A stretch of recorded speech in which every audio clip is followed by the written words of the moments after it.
ಒಂದು ಪ್ರಾದೇಶಿಕ ಪಕ್ಷದ ವಂಶದ ಕುಡಿ ಒಂದು ಕಡೆ. ಕಳೆದ ಚುನಾವಣೆಯಲ್ಲಿ ಕಾಂಗ್ರೆಸ್ ಪಕ್ಷ ಕಳೆದ 2 ವಿಧಾನಸಭಾ ಚುನಾವಣೆಯಲ್ಲೂ ಕೂಡ ಒಂದು ಸಾರಿ ರೇವಣ್ಣವರು 30,000 ತಗೋತಾರೆ, ಇನ್ನೊಂದು ಸಾರಿ ನಮ್ಮ ಕಾಂಗ್ರೆಸ್ ಅಭ್ಯರ್ಥಿ 15,000 ತಗೋತಾರೆ. 15,000 ತಗೊಂಡಿದ್ದಂಥ ಕಳೆದ ವಿಧಾನಸಭಾ ಚುನಾವಣೆಯಲ್ಲಿ ಅಭ್ಯರ್ಥಿ ನಾನು ಬದಲಾವಣೆ ಆಗಿರ್ಬೋದು, ಕಾಂಗ್ರೆಸ್ ಕೂಡ ಗೆಲುವಿನ ಅಂತರ ಭಾಳ ದೂರ ಕ್ರಮಿಸಬೇಕಾದಂಥ, ಭಾಳ ಸ್ಪೀಡ್ ತಗೋಬೇಕಾದಂಥ ಅನಿವಾರ್ಯತೆ ಇದೆ. ಕಳೆದ ಚುನಾವಣೆಯಲ್ಲಿ ನಾನು ಮತ್ತು ಕುಮಾರಸ್ವಾಮಿಯವರ ನೇರ ಸೆಣಸಾಟದಲ್ಲಿ ಕಾಂಗ್ರೆಸ್ ಪಡೆದಂಥ ಮತ 15,000. ಪುನಃ ಅದೇ ಕಾಂಗ್ರೆಸ್ ಚಿಹ್ನೆಯಲ್ಲಿ ಪುನಃ ನಾವು ಗೆಲುವಿನ ಅಂತರ ದಾಟಬೇಕಾದ್ರೆ ಲಕ್ಷಕ್ಕಿಂತ ಹೆಚ್ಚಿಗೆ ಮತಗಳು ತಗೋಬೇಕು. 2,06,000 ಮತಗಳಾಗಿದೆ.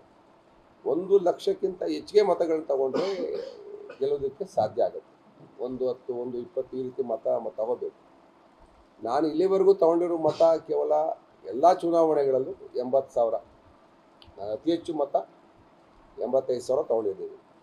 85,000 ನನಗೆ ಕ್ರೋಢೀಕೃತ ಮತಗಳು ಎಲ್ಲ ಚುನಾವಣೆಗಳಲ್ಲೂ ಹೇಳ್ತಾರೆ. ಕಳೆದ ಚುನಾವಣೆಯಲ್ಲಿ ನಾನು ತಗೊಂಡಿದ್ದು 85,000. ಆದರೆ ಈ ಚಿಹ್ನೆ ಬದಲಾವಣೆ ಆಗಿದೆ. NDA ಏನಿಲ್ಲ, ನಾನು ಇವಾಗ ಕಾಂಗ್ರೆಸ್ನ ಏಕೈಕ ಅಭ್ಯರ್ಥಿ ಆಗಿದ್ದೀನಿ. ಅವು 2 ಪಕ್ಷಗಳು ಸೇರಿಕೊಂಡಿದೆ. ಈ ತಾಲೂಕಲ್ಲಿ ನಾವೇನೇ ಒಂದಷ್ಟು ಕಳೆದ 15 ವರ್ಷಗಳಿಂದ BJP ಮತಗಳನ್ನು ಹೆಚ್ಚಾಗಲಿಕ್ಕೆ ಪ್ರಯತ್ನ ಪಟ್ಟಿದ್ದು. ಹಾಗಾಗಿ BJP ಮತ್ತು JDS ಕಾಂಬಿನೇಷನ್ ಇಲ್ಲಿ ಚೆನ್ನಾಗಿ ವರ್ಕೌಟ್ ಆಗುತ್ತೆ. ಹಳೆ ಮೈಸೂರು ಭಾಗದಲ್ಲಿ ನಿಮಗೆ ಗೊತ್ತು, ಪಾರ್ಲಿಮೆಂಟಲ್ಲೂ ಅತಿ ಹೆಚ್ಚು ಸೀಟ್ಗಳನ್ನು ಗೆದ್ದರು. ಆ ಕಾಂಬಿನೇಷನ್ ಮುಂದೆ ಏಕಾಂಗಿಯಾಗಿ ಕಾಂಗ್ರೆಸ್ ಎಷ್ಟು ಹೋರಾಟ ಮಾಡುತ್ತೆ ಇರೋದು ಪ್ರಶ್ನೆ. ಹಾಗಾಗಿ ನಾವು ಗೆಲ್ತೀವಿ, ನಮ್ಮ ಕಾರ್ಯಕರ್ತರಲ್ಲಿ ಉತ್ಸಾಹ ಹುಮ್ಮಸ್ಸು ತುಂಬಕ್ಕೋಸ್ಕರ ಗೆಲ್ತೀವಿ ಅನ್ನೋ ಸಮಾಧಾನ ಮಾತಾಡೋದು ಕೂಡ ಸಮಬಲದ ಹೋರಾಟ ಇದೆ. ನಾನೇನು ಸೋಲು ಒಪ್ಕೊಬಿಟ್ಟೆ ಅಂತ ನೀವು ಯಾರು ಬಿಂಬಿಸಬೇಡಿ. ಸಮಬಲದ ಹೋರಾಟ ಇದೆ. ಯಾರು ಗೆದ್ರೂ ಫೋಟೋ ಫಿನಿಶ್ ಅಂತೀವಲ್ಲ, ಆ ಥರ ಚುನಾವಣೆಗಳು ಆಗ್ಬೋದು. ಕಾಂಗ್ರೆಸ್ಗೆ ಬರ್ತಕ್ಕಂಥ ಅನಿವಾರ್ಯ ಸ್ಥಿತಿಯನ್ನು ಮೊನ್ನೆ ಕುಮಾರಸ್ವಾಮಿಯವರು ನಿರ್ಮಾಣ ಮಾಡಿದರು. ನಾನು ಅನಿವಾರ್ಯವಾಗಿ ನಾನು ಕಟ್ಟಿದಂಥ ಪಾರ್ಟಿನ ಬಿಟ್ಟುಬಿಟ್ಟು ಇವತ್ತು ನನ್ನ ಮೂಲ ಪಕ್ಷ ಕಾಂಗ್ರೆಸ್ಗೆ ಬರಬೇಕಾಗಿ ಬಂತು. ಆ ಥರ ಏನಿಲ್ಲ, ಕಾಂಗ್ರೆಸ್ಸು ಸಂಘಟಿತವಾದಂಥ ಹೋರಾಟ ನಾವು ಮಾಡಿದ್ದೀವಿ. ಆದರೆ ಕಳೆದ 2 ಚುನಾವಣೆಗಳ ಫಲಿತಾಂಶವನ್ನು ನೋಡಿದರೆ ಕಳೆದ ಒಂದು 15 ವರ್ಷದಿಂದ ಇಲ್ಲಿ ಕಾಂಗ್ರೆಸ್ ಅಸ್ತಿತ್ವ ಇಲ್ಲ. ಕಳೆದ 20 ವರ್ಷಗಳಿಂದನೇ ಇಲ್ಲ.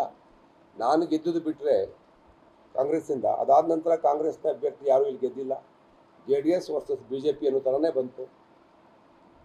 ಹಾಗಾಗಿ ಕಾಂಗ್ರೆಸ್ನ ಅಸ್ತಿತ್ವ ಕೊರತೆ ಈ ಸಾರಿ ಸಂಘಟಿತ ಹೋರಾಟ ಇದೆ. ನೋಡೋಣ ಏನಾಗುತ್ತೆ ಅಂತೇಳಿ ಜನ ತೀರ್ಮಾನ ಮಾಡಬೇಕು. ಕಾರ್ಯಕರ್ತರು ಒಪ್ಪೋದಕ್ಕೆ ತುಂಬಾ ಶಾರ್ಟ್ ಟೈಮ್ ಅನ್ಸುತ್ತೆ ಸರ್. ನೀವು ಬಂದಿದ್ದು ದಿಢೀರಂತ ನಿಮ್ಮ ಅಭ್ಯರ್ಥಿ. ಹೌದೌದು, ಕಾರ್ಯಕರ್ತರಲ್ಲಿ ಆ ಸಮನ್ವಯ ಮಾಡೋ ಪ್ರಯತ್ನ ನಮ್ಮೆಲ್ಲ ನಾಯಕರು ಮಾಡಿದ್ರು, ಕಾಂಗ್ರೆಸ್ ನಾಯಕರೆಲ್ಲ ಹೇಳಿದ್ರು. ಆದರೆ 2 ತದ್ವಿರುದ್ಧ ಮನಸ್ಥಿತಿಯ ಕಾರ್ಯಕರ್ತರಿದ್ದರು. ಈಗ BJPಯಿಂದ ನನ್ನ ಬೆಂಬಲಿಗರು BJP ಜೊತೆಲಿ ಗುರುತಿಸ್ಕೊಂಡಿದ್ವಿ. ಆಮೇಲೆ ಪಾರ್ಲಿಮೆಂಟ್ ಚುನಾವಣೆಯಲ್ಲಿ NDA ಜೊತೆಲಿ ಕೆಲಸ ಮಾಡಿದ್ವಿ, JDS ಜೊತೆಲಿ ಕೆಲಸ ಮಾಡಿದ್ವಿ. ಪುನಃ ಈ ಚುನಾವಣೆಯಲ್ಲಿ ಒಂಥರ IPL ಮ್ಯಾಚ್ ಥರ ಆಟಗಾರರು ಟೀಮಿಂದ ಟೀಮಿಗೆ ಬದಲಾಯಿಸ್ತಾರಲ್ಲ, ಹಂಗೆ ನಮ್ಮದು ಇದೊಂಥರ ಈ ಚುನಾವಣೆ ಹೋದ ಸಾರಿ ಬೇರೆ ಟೀಮು. ಇದೇ ನಾವು ಪಾರ್ಲಿಮೆಂಟ್ ಎಲೆಕ್ಷನಲ್ಲಿ NDA ಅಭ್ಯರ್ಥಿ ಪರವಾಗಿ ಕೆಲಸ ಮಾಡಿದಾಗ ಇವರೆಲ್ಲ ವಿರೋಧವಾಗಿದ್ದರು. ಪುನಃ ಇವ್ರ ಪರ ಇವತ್ತು ಜೊತೆ ಸೇರ್ಕೊಂಡು ಕೆಲಸ ಮಾಡ್ತಾಯಿದ್ದೀವಿ. NDA ಪರ ಕೆಲಸ ಮಾಡೋದು ವಿರುದ್ಧವಾಗಿದ್ದಾರೆ. ಒಂದು ರೀತಿ ವಿಚಿತ್ರ ಸನ್ನಿವೇಶ. ನೋಡಬೇಕು ಮತದಾರರ ನಿರ್ಣಯ, ತೀರ್ಮಾನ. ಆಡಳಿತ ಪಕ್ಷ ಕಾಂಗ್ರೆಸ್ ಇರೋದ್ರಿಂದಾಗಿ ಗ್ಯಾರಂಟಿಗಳು ಕೂಡ ಇದೆ, ಸಾಕಷ್ಟು ಯೋಜನೆಗಳಿದೆ ಕಾಂಗ್ರೆಸ್, ಇವು ಕೈ ಹಿಡಿದಿಲ್ಲ ಅಂತ ಅನ್ಸುತ್ತೆ. ಇಲ್ಲ, ಆ ಥರ ಇಲ್ಲ. ನನಗೆ ಅದು ಒಳ್ಳೆಯ ಭಾವನೆ ಇದೆ. ಆಡಳಿತ ಪಕ್ಷ ಇದೆ, ಗ್ಯಾರಂಟಿಗಳು ಕೈ ಹಿಡಿದಿದೆ, ಅವ್ರು ಮಾಡ್ತಕ್ಕಂಥ ಅದೇ ಹೇಳಿಲ್ವ. ಈಗ ಈ ಸರ್ಕಾರದ ಇದೊಂದು ಪ್ರಿಪ್ರೇಟರಿ ಎಕ್ಸಾಮಿನೇಷನ್ ಅಂತೀವಲ್ಲ, ಹಂಗೆ ಸರ್ಕಾರದ ಯೋಜನೆಗಳು, ಅವರ ಗ್ಯಾರಂಟಿಗಳು, ಅದಕ್ಕೆಲ್ಲ ಪೂರಕವಾಗಿ ಈ ಚುನಾವಣೆ ರಿಸಲ್ಟು ಅದೆಲ್ಲ ಸರಿ ತಪ್ಪು ಅನ್ನೋದನ್ನು ತೀರ್ಮಾನ ಮಾಡುತ್ತೆ. ಯೋಗೇಶ್ವರ್ ಅವರ ಲೆಕ್ಕಾಚಾರ ಏನಾದರೂ ತಪ್ಪಿದೆಯಾ ಸರ್? ನಾವು ನೋಡ್ರಿ, ನಮಗಿದ್ದಂಥ ಕಾಲಾವಧಿಯಲ್ಲಿ ನಮ್ಮದೆಲ್ಲ ಹೋರಾಟ ಮಾಡಿದ್ದೀವಿ. 2 ಪಕ್ಷದ ಮುಖಂಡರುಗಳು ಹೋರಾಟ ಮಾಡಿದ್ದೀವಿ. ಅದರಲ್ಲಿ ಯಾವುದೇ ಅನುಮಾನ ಇಲ್ಲ. ಲೆಕ್ಕಾಚಾರ ಅಂದರೆ ಲೆಕ್ಕಾಚಾರ ಮಾಡೋರು ಮತದಾರರಲ್ವಾ. ಇವತ್ತು ನಾವು ಏನೇ ಮಾಡ್ಬೋದು, ಅವರು ಹೋರಾಟ ಮಾಡಿದ್ದಾರೆ, ನಾವು ಹೋರಾಟ ಮಾಡಿದ್ವಿ. 2 ಪಕ್ಷಗಳು ಪ್ರಬಲ ಹೋರಾಟ ಮಾಡಿದ್ದೀವಿ. ಆದರೆ ಅವ್ರದ್ದೊಂದು ಅಂದರೆ ದೇವೇಗೌಡರು ಒಂದು ದೈತ್ಯ ಶಕ್ತಿ. ನಾವು ಏನೇ ಹೇಳಿದ್ರು ದೇವೇಗೌಡರಿಗೆ ಬೈದರೆ ಸಹಿಸ್ಕೋದೇ ಇರ್ತಕ್ಕಂಥ ಸಮುದಾಯ ಒಂದಿದೆ, ಕುಮಾರಸ್ವಾಮಿ ಬೈದರೆ ಸಹಿಸ್ಕೋದೇ ಇರ್ತಕ್ಕಂಥ ಸಮುದಾಯ ಒಂದಿದೆ. ಅದರಲ್ಲೂ ಅವ್ರನ್ನ ನೇರ ಟೀಕೆ ಮಾಡಿದಾಗ ಒಟ್ಟಾರೆ ಸಮುದಾಯ ಏನಾದ್ರು ಕ್ರೋಢೀಕರಣ ಆಗ್ಬಿಟ್ಟಿದ್ರೆ ನಮಗೆ ತೊಂದರೆ ಆಗ್ಬೋದು. ಜೊತೆಗೆ ಅವರು ಒಂದು ಪ್ರಾದೇಶಿಕವಾಗಿ ಆ ನೆಲೆಗಟ್ಟಿಟ್ಕೊಂಡೇ ಬಂದವರು. ನೋಡಿ, ಪಾರ್ಲಿಮೆಂಟ್ ಚುನಾವಣೆಯಲ್ಲಿ JDS BJP ಒಂದಾದ ಮೇಲೆ ಕಾಂಗ್ರೆಸ್ಗಿಂತ 25,000 ಲೀಡ್ ಬಂದಿತ್ತು. ಈ ಕಾಂಗ್ರೆಸ್ಸಿನ ಸ್ಥಿತಿನೂ ಅಷ್ಟು ಫೇವರಬಲ್ ಆಗಿ ಇರಲಿಲ್ಲ ಇಲ್ಲಿ. ಅಂಥದ್ದು ನಾನು ಒಂದು 2 ಸಾರಿ ಗೆದ್ದಿದ್ದೀನಿ ಕಾಂಗ್ರೆಸ್ಸಿಂದ. ಆದರೆ ನಾನು ಪಾರ್ಟಿ ಬಿಟ್ಟ ಮೇಲೆ ಇಲ್ಲಿ ಚೇತರಿಸ್ಕೊಂಡಿರಲಿಲ್ಲ. ಪಾರ್ಲಿಮೆಂಟ್ ಚುನಾವಣೆಯಲ್ಲಿ ಸುರೇಶ್ ಅವರು ಒಂದಷ್ಟು ಮತ ಬಂದಿತ್ತು.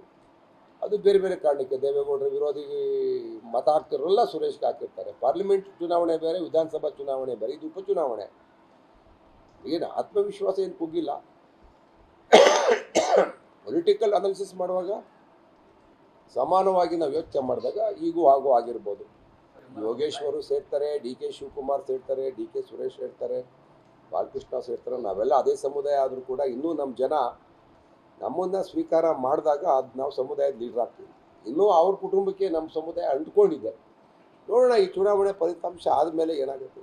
ಸರ್, ನಿಮ್ಮ ಪ್ರತಿಯೊಂದು ಚುನಾವಣೆಯಲ್ಲೂ ಕೂಡ ನೀವು ಯಾವಾಗಲೂ ಕೂಡ ನಾವು ಗೆಲ್ತೀವಿ ಅಂತ ಎದ್ದು ಹೇಳೋದಿಲ್ಲ.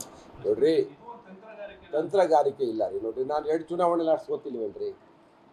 ನಾನು ತಂತ್ರಗಾರಿಕೆ ಎಲ್ಲಿದೆ ವೆಂಕಟೇಶ್? ನಾನು ಚುನಾವಣೆ ಲಾಸ್ಟ್ ಟೈಮ್ 2 ಚುನಾವಣೆ ಸೋತಿದ್ದೇನೆ.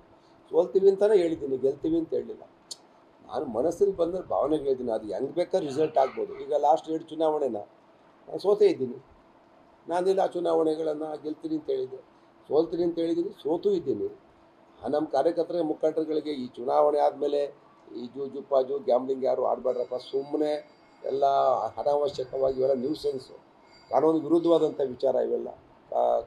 ಈಗ ಕಾನೂನಿಗೆ ತಪ್ಪು ಇದೇನಾಗುತ್ತೆ, ಎಮೋಷನಲಾಗಿ ಜನ ಏನೋ ತಪ್ಪು ಮಾಡ್ಕೊಂಬಿಡ್ತಾರೆ. ಈಗ ನಾನು ಸೋತಿರೋನಲ್ಲ, ನಾನು 2 ಸಲ ಸೋತಿದ್ದೀನಿ.